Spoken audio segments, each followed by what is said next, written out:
Sophie Lightning, and these are some tips and tricks from a pro nerfer that could help you win your next nerf battle.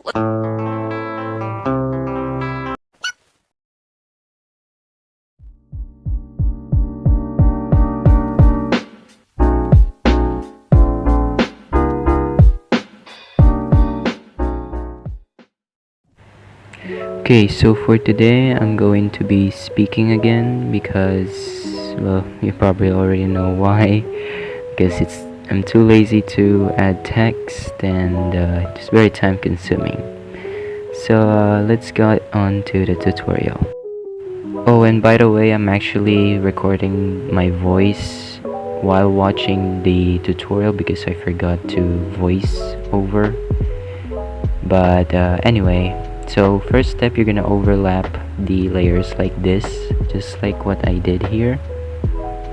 So you're gonna overlap it like that, and then go to the second layer and go to blending and opacity, add 2 keyframes like this, and set the first keyframe to 0% on opacity, like so. Now make sure the second keyframe is not past the first layer, because if you do that, you're gonna get a little black effect thingy, black, I don't know what you call it, but here it is, I'm showing it to you. So you see that black little thingy there? You're gonna get that. So make sure you put the second keyframe before the first layer ends. So I'm gonna put back, oh, I already put it back.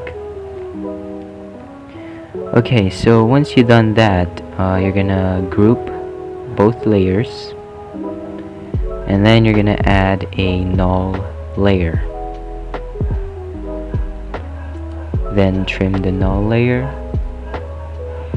and once you have that, you're going to group 1, then parent it to null 1 like that.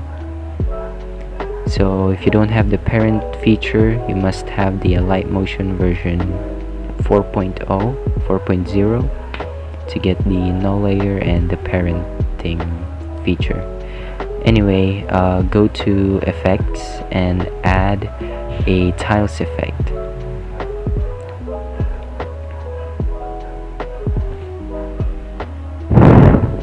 So turn on the mirror and go back, then go to null 1 and then add effect, and we're gonna add oscillate so we can make the shake.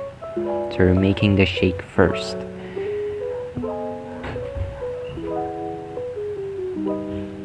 Okay, so we're gonna select angle here and then set the angle to 0 degree.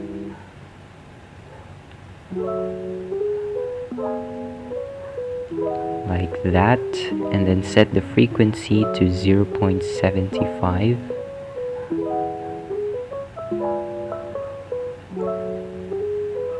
Then set the magnitude to 50.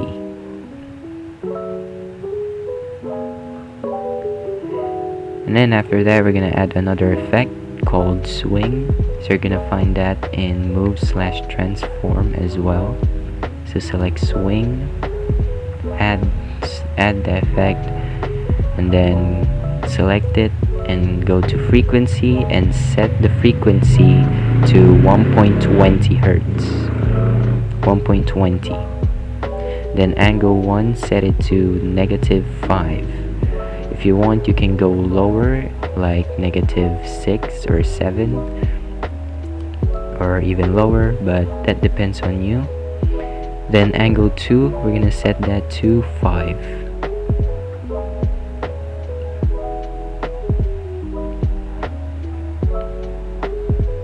And there you go. Now you're gonna go back. So let's just wait.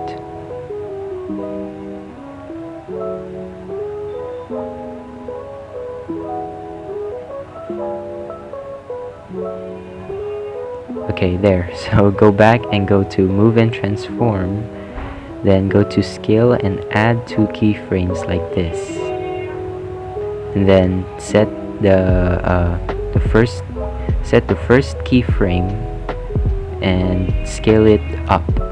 Okay, scale up the first keyframe like so, and then you're gonna add this graph. So we're gonna add another 2 sets of keyframes at the very end, and then set the second keyframe, scale it down like so, and then we're gonna be adding this graph. So now you have this. Should be able to get this once you're done.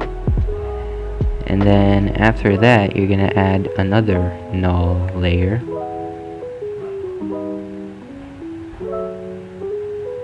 Trim it again, and then go to null 1, and then parent it to null 2. Now once you parent it with null 2, go back to null 2, and then go to move and transform, scale, and put 2 keyframes like this,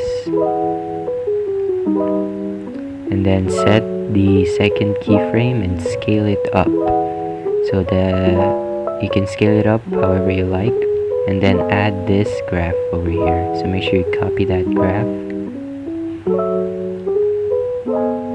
There you go. Just adjusting it a little bit. There you go.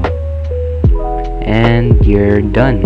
So that's the fade zoom, but we're still gonna add motion blur.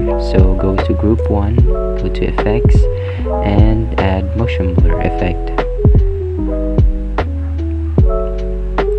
Alright, that's the motion blur effect. Sorry if my phone is very laggy, but I'm gonna get my new phone soon, probably tomorrow or the next day after. But yeah, so yeah, just wait for that. I'm gonna get smoother tutorials next time, I promise. So you can add, as you can see, I'm adding a square shape here. So what I'm doing is stretching it to screen. Alright, stretch to composition area, so that we can do the exposure effect. So go to effects, add a copy background effect. Oh, by the way, this is optional, so you can just ignore this. So add exposure / gamma effect, then add three keyframes like this.